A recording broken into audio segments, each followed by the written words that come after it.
रात के सन्नाटे में उर्मिला हवेली के सामने खड़ी है। उसके बेटे का हाथ उसके हाथ में था और वो उसको कसकर पकड़ी थी। हवेली रात के समय बहुत ही शानदार लग रही थी, लेकिन जगह जगह पे उसकी दीवारों में दरार थी। उर्मिला की आवाज थोड़ी लड़खड़ाती है। आओ बेटे, यह हमारा नया घर है। बेटे की आवाज आशंका से भरी हुई थी और आवाज में डर था। मां, यह जगह बहुत डरावनी लगती है। हवेली में एक गंभीर रहस्यमय चुप्पी थी। उसकी दीवारें धूल और रहस्य से भरी हुई थी। मजदूर विशाल कमरों में झाड़ू लगाते हैं, जिससे पुरानी लकड़ी और भूली हुई कहानियों की गंध आती है। एक मजदूर रुकता है। उसकी आवाज में श्रद्धा का भाव होता है। यह हवेली बहुत पुरानी है। ऐसा लगता है कि दीवारें भी कुछ कहना चाहती हैं। उर्मिला की आवाज हवेली में गूंजती है, अधिकार और चिंता से भरी हुई। सावधान रहो, वह चेतावनी देती है। उसके शब्द धूल भरी हवा में घूमते हैं। हर चीज को अच्छी तरह से साफ करने की जरूरत है, लेकिन हर चीज को सावधानी से संभाले।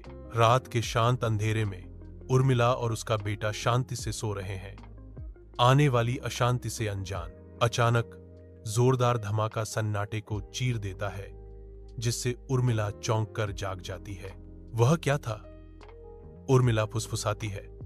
उसकी आवाज डर से कांप रही है, क्योंकि वह रोशनी के लिए हाथ बढ़ाती है। कमरा एक गर्म चमक से भर जाता है। एक भयानक दृश्य प्रकट होता है। एक पक्षी खिड़की पर आकर गिर के मर जाता है। खून की बूंदों की एक लकीर कांच और सिल पर भयानक रूप से चमकती है, जो एक वीभत्स तस्वीर पेश करती है। ओह माय गॉड, यह कैसे हुआ? यह खून है। उर्मिला घबराकर चिल्लाती है। उसकी आवाज घबराहट में बढ़ रही है। हवेली की सुबह की रोशनी में उर्मिला मजदूरों को संबोधित करते हुए चिंता से अपनी भौहें सिकोड़ लेती है। उर्मिला पूछती है, कल रात एक पक्षी खिड़की से टकराकर मर गया, क्या किसी ने कुछ देखा? मजदूर एक जवाब देता है, नहीं मैम साहिब, हमने वहां कुछ नहीं देखा। मजदूर दो पुष्टि करता है, हमने अभी सफाई की, वहां कुछ नहीं था। सारे मजदूर सामूहिक रूप से खोजते हैं, सबूत का कोई निशान नहीं मिलता। उर्मिला की आवाज अविश्वास और चिंता के साथ उठती है। यह कैसे हो सकता है? वहां खून था और पक्षी। ऊपर एक मजदूर हवेली की छत पर कम कर रहा था पुताई का, जो आने वाले खतरे से अनजान है। तभी उस मजदूर की कम करते समय गिरकर मौत हो जाती है। मजदूरों की भीड़ में दहशत भर जाती है। भीड़ चिल्लाती है, ओह, एक आदमी गिर गया। अराजकता के बीच उर्मिला की आवाज सुनाई देती है, जिसमें अविश्वास और डर भरा हुआ है। क्या हुआ? वह कैसे गिरा? उर्मिला कमरे में दौड़ती है। उसके चेहरे पर एक मां का डर छाया हुआ है।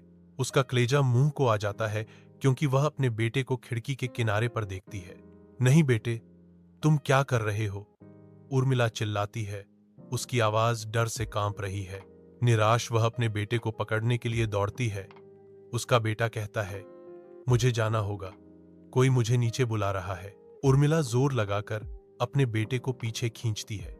उसकी पकड़ अटूट है। हवेली के अंदर उर्मिला का दबा हुआ गुस्सा और डर स्पष्ट होने लगता है। उसकी भावनाएं बाहर आने की बहुत कोशिश करती है।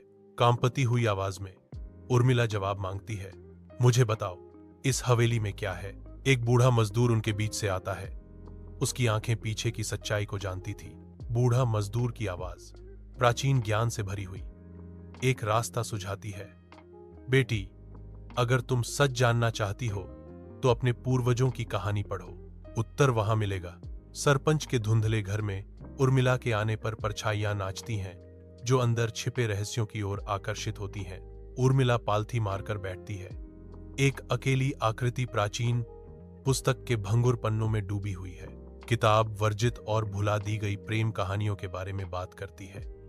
एक नौकर और एक नौकरानी के बीच प्रेम की कहानी। एक दुखद कहानी सामने आती है, जिसमें जिंदा दफनाई गई नौकरानी, पति की आत्महत्या और राजा की मृत्यु का खुलासा होता है। जैसे जैसे कमरे की छाया गहरी होती जाती है, उर्मिला को वहां के इतिहास, जो पुरानी कहानी के भीतर छिपे हुए निराशा का संकेत देता है। रात के पर्दे के नीचे उर्मिला और उसका बेटा हवेली छोड़ देते हैं। अंधेरी सड़क पर मंडराते आसन्न खतरे से अनजान। अराजकता फैल जाती है क्योंकि उनकी कार हिंसक रूप से घूमती है। टायर डामर पर चीखते हैं, हुड से धुआं निकलता है जो आपदा का संकेत देता है। मलबे के बीच उर्मिला फंसे हुए सीट बेल्ट के खिलाफ लड़ती है। उसका दिल धड़क रहा है क्योंकि वह खुद को क्षतिग्रस्त वाहन से मुक्त करने के लिए संघर्ष कर रही है। सीट बेल्ट आखिरकार खुल जाने पर उर्मिला चिल्लाती है, बेटा जल्दी बाहर निकलो। हेडलाइट्स अंधेरे को चीरती हैं। एक आती हुई कार उनकी ओर दौड़ती है जो आगे की तबाही का अग्रदूत है। उर्मिला चिल्लाती है, रुको, प्लीज रुक जाओ। रात गली पर भारी पड़ती है जो एक अदृश्य भय से भरी है। एक पुलिस कार चीखती हुई रुकती है। उसकी हेडलाइटें भारी अंधेरे को चीरती हैं। उर्मिला की आवाज कांपती है। उसकी गुहार में निराशा गूंजती है, हमें बचाओ, हवेली में कुछ भयानक है। पुलिस अधिकारी उर्मिला को बचाकर भागता है। अविश्वास एक उभरते हुए डर से जूझ रहा है। उसकी आवाज धीमी और कांपती हुई नामुमकिन को स्वीकार करती है, यह इंसान नहीं है। रात के आवरण में तिकड़ी सड़क पर दौड़ती है। कार को थोड़ी दूरी पे हवाई अड्डा दिखाई पड़ता है। पुलिस अधिकारी चिल्लाता है, मैडम वह हवाई अड्डा है, जल्दी करो। हवाई अड्डे में प्रवेश करते ही उर्मिला अपने आप को राहत महसूस होती है। उर्मिला के विचार गूंजते हैं, हवेली पीछे छूट गई, लेकिन उसकी छायाएं अभी भी रह सकती हैं।